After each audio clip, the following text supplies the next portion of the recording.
Chapter 11 The Miracle. The next day was foggy. Everything on the farm was dripping wet. The grass looked like a magic carpet. The asparagus patch looked like a silver forest.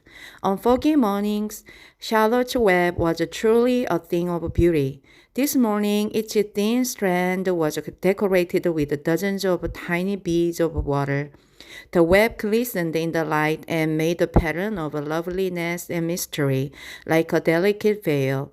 Even Lurby, who wasn't particularly interested in beauty, noticed the web when he came with a pig's breakfast.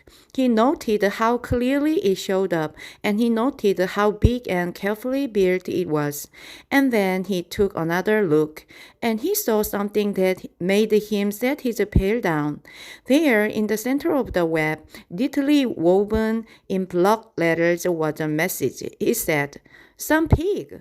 Lurby felt weak. He brushed his hand across his eyes and stared harder at Charlotte's Web.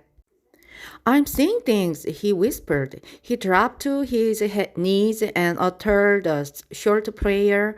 Then, forgetting all about Wilbur's breakfast, he walked back to the house and called Mr. Zuckerman.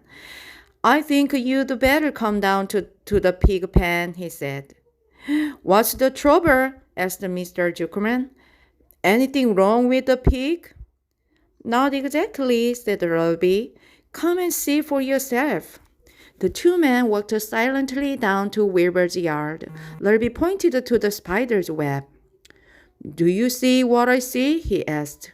Zuckerman stared at the writing on the web.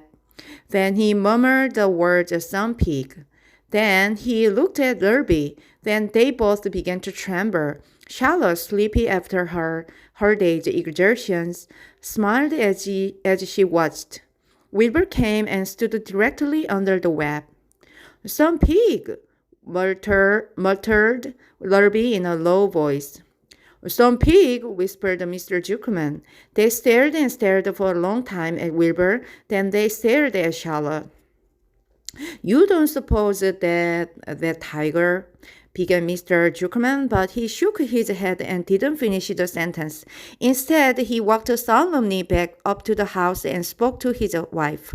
"Edith, something has happened," he said in a weak voice. He went into the living room and sat down, and Mrs. Zuckerman followed.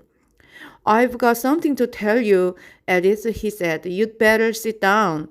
Mrs. Zuckerman sank into a chair. She looked pale and frightened. "Edith," he said, trying to keep his voice steady, "I think you had best be told that we have a very unusual pig." A look of complete bewilderment came over Mrs. Zuckerman's face. "Homer Zuckerman, what in the world are you talking about?" she said. "This is a very serious thing, Edith," he replied. "Our pig is completely out of the ordinary." "What's unusual about the pig?" asked Mrs. Zuckerman, who was beginning to recover from her scare. "Well, I don't really know yet," said Mr. Zuckerman. "But we have received a sign, Edith, a mysterious sign. A miracle has happened on this farm. There is a large spider's web in the doorway of the barn cellar, right over the pig pen.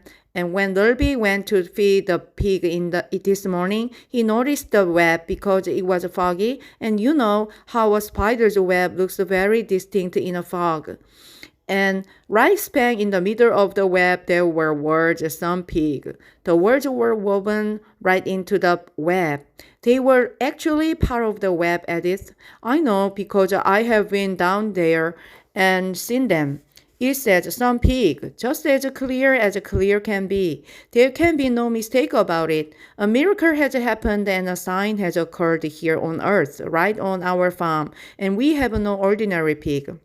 "Well," said Mrs. Zuckerman, "it seems to me you are a little off. It seems to me we have no ordinary spider."